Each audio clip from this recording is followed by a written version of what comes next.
Welcome back here today at Florida Panhandle Technical College, right here in downtown Chipley, here for the annual rocket camp. Right now with John Hansel. John, for the fourth big year, you're presenting the rocket camp this year without the robotics component. Talk a little bit about what we're doing out here this week. Well, this week we've introduced the kids to the concept of Newton's laws of motion by building soda straw rockets that we flew inside.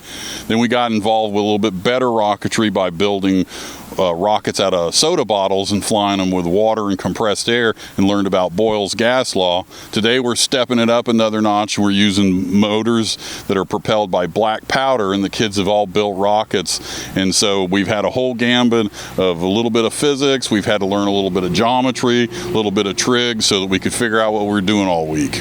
Now you're dealing with 11 to 13-year-olds, typically within that range, middle school children, all involved in the STEM classes or STEM courses, science, technology, engineering, and mathematics.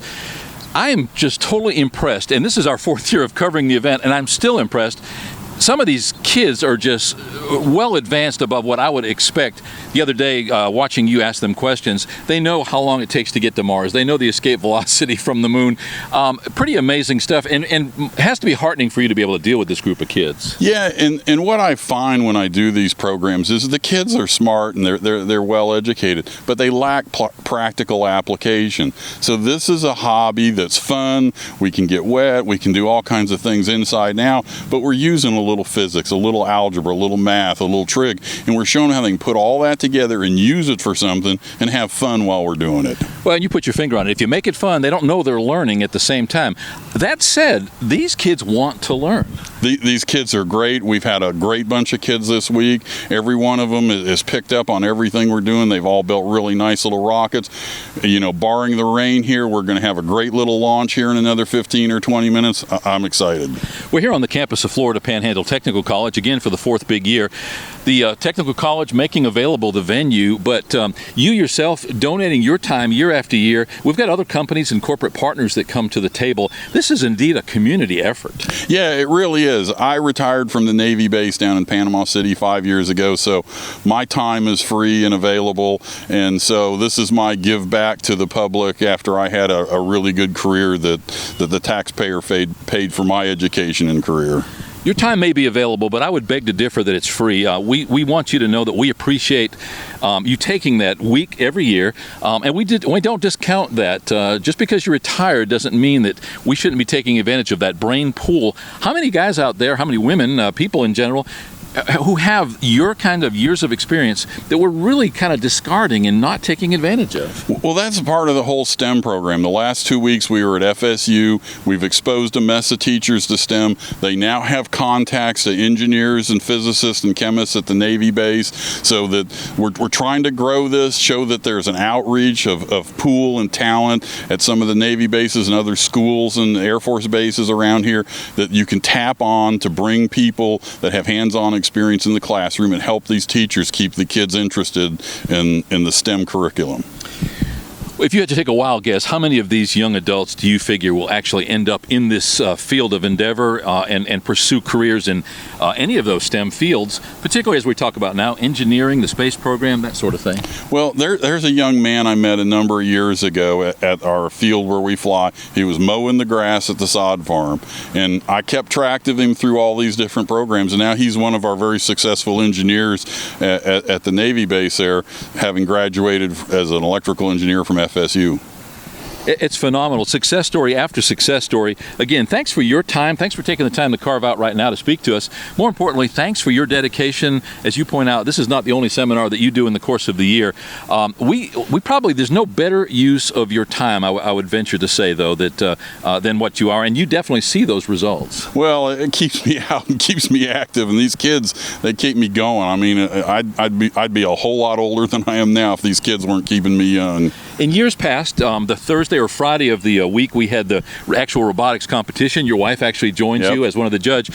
What made us change our criteria this year, or our curriculum? I think Kathy Nelson has been so hooked on the rockets and all the stuff that I bring. I bring in a ton of my own rockets, videos, movies, stories, and stuff. And so she decided we had enough that we could make a whole week out of it. So this year, it's just all rockets all week. They've left the robotics and other things things behind for this year. Well, you definitely are a one-stop shop. Again, you bring all of that, the history, the culture of that space program, your personal anecdotes. I've enjoyed listening to what you've had to share with the kids. I would imagine you're a great role model, certainly one that we would want to encourage versus maybe some of the sports figures that end up getting into trouble. Do you find that you are held up as that role model and that you've got, if not the children, the parents coming to you and expressing just that? Well, one of the kids this morning gave me a note thanking me that he had handwritten himself. But what I find happens, I'll be at the grocery store and I'll pass someone and then I'll hear the little kid say, "Hey, that's the rocket guy." so I've been around to enough of the schools and done this for enough years that the people starting to know me. I know most of the physical science teachers in all the schools. They know how to get a hold of me. So yeah, it's growing. The word's out. Well, hopefully, as you point out, the weather's going to hold off on us.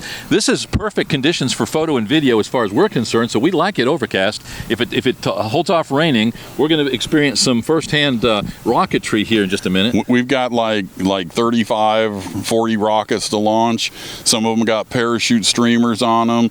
Some of them are going to come down on parachutes. I hope we get them all back. There's not much wind right now, so got my fingers crossed. One thing we've found year after year is that the parents show up in droves for this particular part of the exercise, and that's a real strong show of support. Yeah, we last year we had a huge crowd. That's why I had to put out a long flight line to keep everyone back so we can be safe. But yeah, the parents are told to be here at 10:30, so I expect that we're going to see a mess of cars and parents and brothers and sisters and stuff coming in here pretty soon.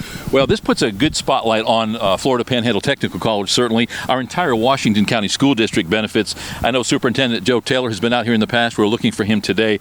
I know you've got lots to do, so we're going to let you go. But again, thanks for taking the time to speak to us. More importantly, thanks for your dedication to our future in these young adults. Well, that's the whole thing. We've got to spend the time with these young people, keep the ones that have the skills and talents interested and on track for the engineering, math, science programs, because we're going to need them in the future. That's where it's all going. Technology is going to be our saving grace for all the problems that we have in our culture and our society in the future. So we need these bright young kids to stay on that engineering path.